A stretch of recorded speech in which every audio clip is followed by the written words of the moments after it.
You received a call from an inmate at the Department of Corrections. This call will be recorded and monitored. If you wish to block any future calls of this nature, dial 7 now. To accept this call, press 5 now. To decline this call, hang up. Well, hello, Lakeisha. How are things going all there in lockup? Good, good. And how's your daughter? All right. It's nothing like hearing good news early in the morning. Well, so it's not all good news, huh? Well, yeah. And, out here we call that cancel culture. They're just immediately condemning people just because they were arrested.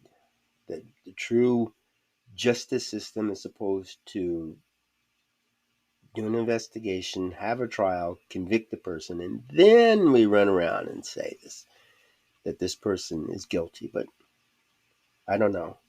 Somebody somewhere decided that if a person gets arrested or indicted or becomes a suspect, it could actually ruin their life, and that's something I think we just need to get rid of. Oh yeah, I will be happy to talk to your friend. So is she in jail? Good. Okay. That's a good positive thing. We'll just have her give me a call, and I think she just really needs a good lawyer. I mean, if you really believe that she didn't commit this crime, but she's just been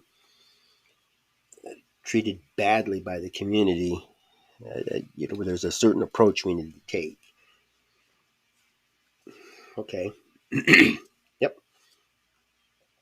To it takes more than just uh, a shoulder to cry on, or somebody who's going to listen. It's really hard. And you know, with the police officers, they're doing what they can, and for them, arresting a person, whether they're guilty or innocent, it's not the issue. They pretty much can arrest any suspect out there.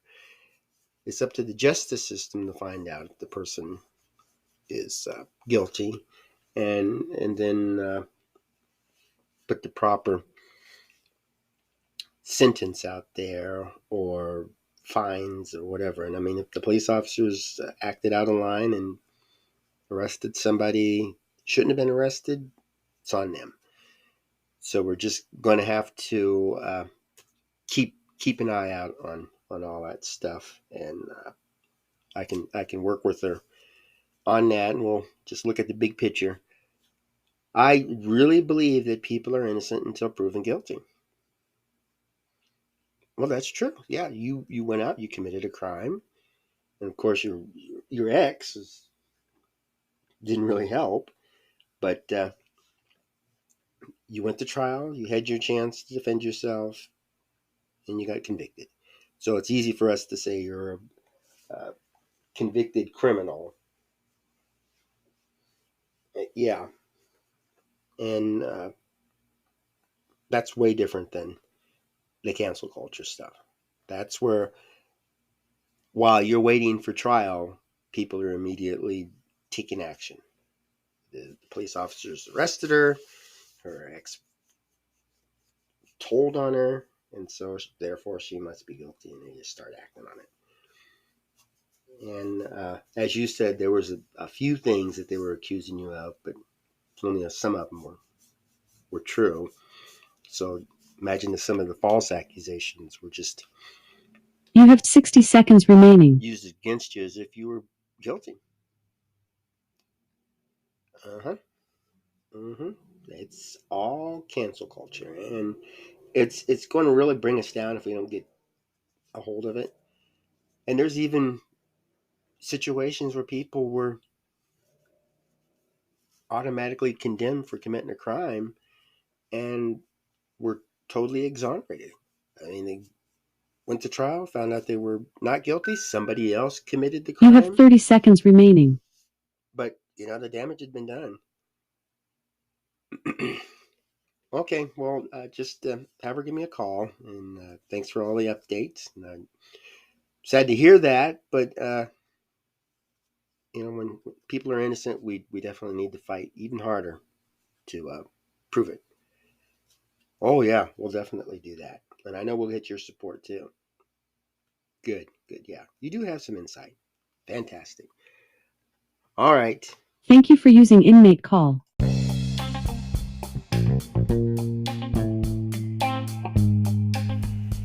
Hello, welcome to AQS Inmate Call. I'm your host, Joel Wilborn, and this episode is about cancel culture. Years ago, as part of our history, people were pretty much hanged or locked away for life, executed, whatever, just based on hearsay. Not really guilty of doing anything and not really deserving of that type of punishment. And now it's twisted up in this cancel culture stuff. If a person is presumed guilty, there's a lot of folks out there who treat them like they are. I'm constantly reading on social media that if an official is arrested, people come over and say, oh, this person is a criminal and needs to be locked away and shouldn't be in public office. And I'm thinking, I didn't see any convictions. I didn't see any sentencing. So where's all this coming from? Why is the person saying this? And, it's one of the factors involved in people criticizing and bullying is because they have this sense of inferiority, and they don't feel that they're worthy, I guess, of life. And in order to feel better, they're going to criticize others, make others look bad, or maybe distract their own shortcomings by bringing out the issues on somebody else. But when these presumptions get out of hand, that's the problem. You go get in your car and you're on your way to work, and a police officer pulls you over, and you're reaching for something, maybe a receipt or something to show you bought an item found in the back seat or whatever, and you get shot, or they blow it all out of proportion, one way or the other. And then the public reads, that you were arrested, shot by a police officer, harassed or whatever. And they could either take the side of the police officers or they could take the side of you. And I know everybody makes mistakes, and it could happen on both sides. Police officers could make a mistake. You could make a mistake quite easily, and it could just be misinterpreted. And situations like that could easily be resolved. The police officer is like, yes, I made a mistake. I acted without thinking. And, we can resolve these quickly and easily, but it's just like we want to drag them on. We want to make them into an issue, and they're not. We're not a violent society. We're not fraught with crime. It's just that there's a lot of social media that blows it all out of proportion. And I'd hate to see for a person, and the way our society is set up, this is the way it should work. When a person is accused of a crime, you go to court, you present your side, and the prosecution presents its side. So if you're the one that's accused of committing a crime, you would allow yourself proper defense, and you would want to prove your innocence so you wouldn't be going to prison or to jail. And if you can prove it, whether you're guilty or not, if the jury or the judge says, I don't know, and let you go, then that's it. That's the way society is. And people could feel that that justice wasn't served, but we have appeals, and people can protest, and people can write their government officials and get community support. And there's a lot of things we can do. It can take a while, but if you use that, we can get a good resolution. Usually, there's no guarantees in life. But just simply saying that this person is guilty just because the person arrested, the fact is, the person was arrested. The fact is, the person was accused of a crime. Proper journalism will say the accused, or John Smith allegedly shoplifted, and that is truth, and that's what we should be looking at in situations like this. I think facts outweigh the truth, in this one, and they're not the same thing. A fact is Bob said, John said, Bob said. And the truth is Bob committed the crime. So you could say the truth. Ted Bundy was convicted of murder. And you could present a fact that Ted Bundy was convicted of murder. Those two were. But if an actual victim of Ted Bundy said, this man tried to kill me, and it didn't go to trial, and there were no witnesses, then the truth is this alleged victim claims Ted Bundy tried to murder her. That's the fact. And you can't say it's the truth because it hasn't been proven. And this is one of those where you need to prove it in order to turn it into a fact, in order to present it like that. And when people say we're interested in the truth, okay, but there's a lot involved in that. You can't just walk around and start spewing out stuff. Facts should be the basis of our social media stuff. I go on social media and the fact is the person was indicted. But the truth is, the person could be innocent of all of these charges, or some of the charges, or none of the charges. And we find the truth by going to trial and having a proper hearing. And that means all the facts are presented and they're challenged. We as humans should want to challenge anything any accusations against us, and we should want to allow people that we accuse to defend themselves. If I actually come home from work, walk into my home, and I see a man that I know, I identify him as Frank, and Frank is standing in my living room holding my television, for me, that's the truth. Frank is in there. But if Frank drops the TV and jumps out the back window and runs off, and I call the police officers over there, everything I'm saying is just an accusation. I'm accusing Frank, and I'm presenting part of the evidence.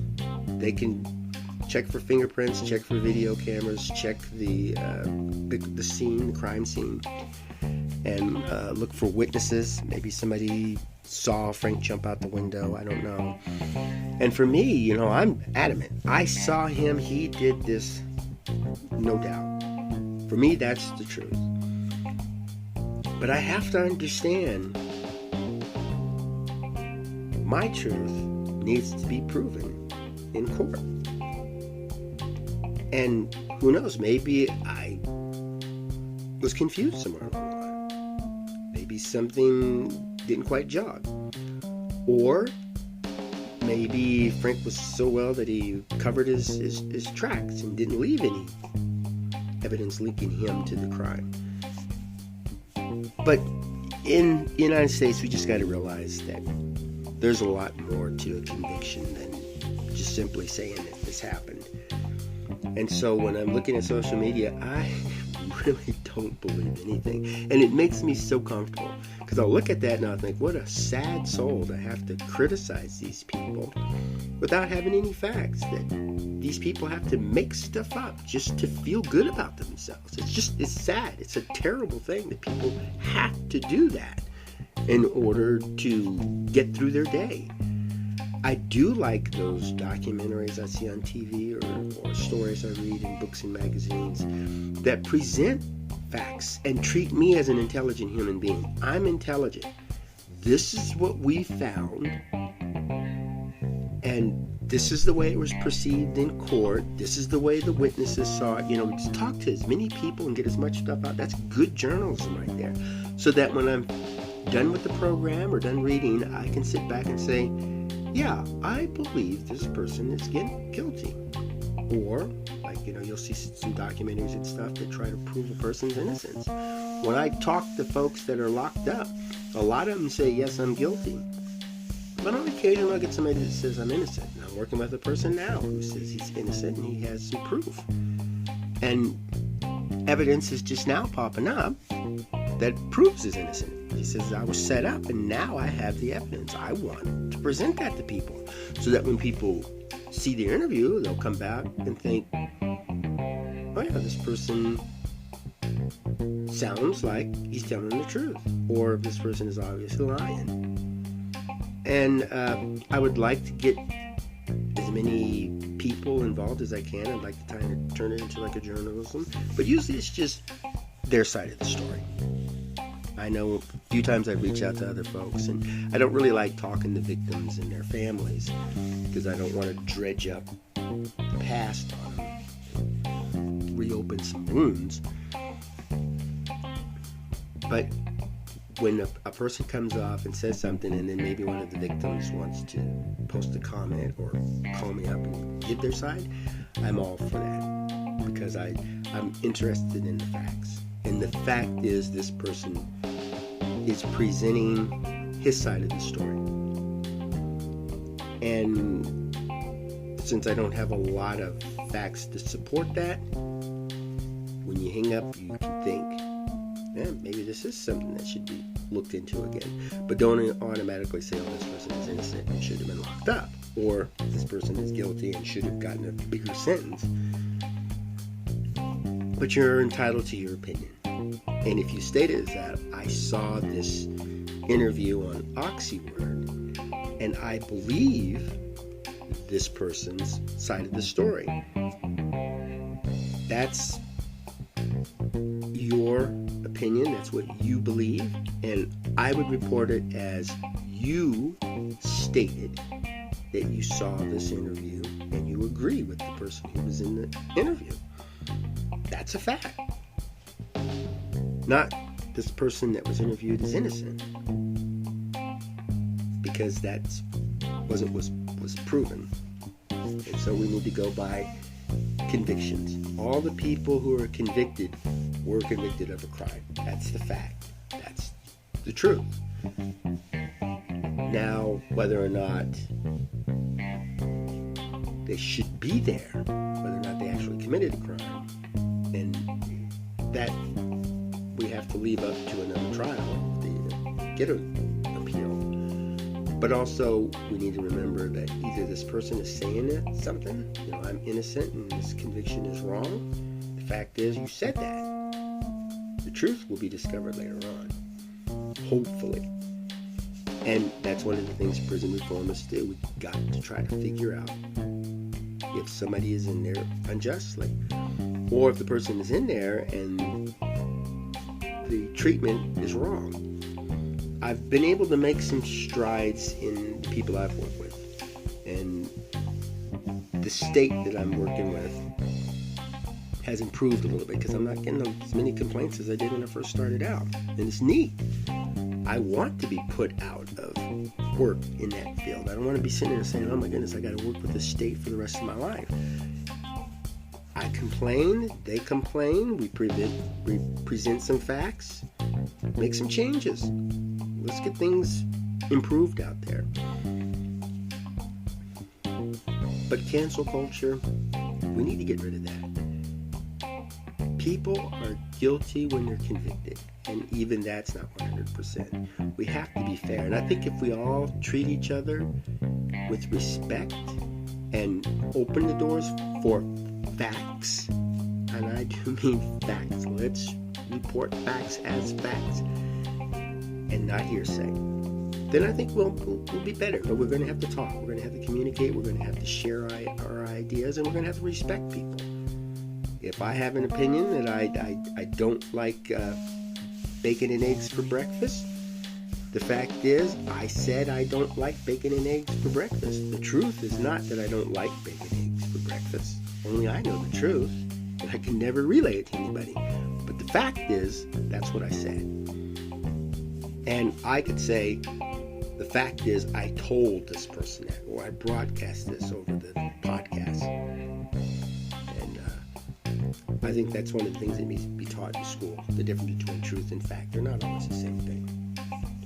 Well, thanks for tuning in, and I encourage you to get out and talk to people. Open up a line of communication, share your ideas, share your opinions with other folks, and go out and have yourself a beautiful day and make fantastic memories for tomorrow.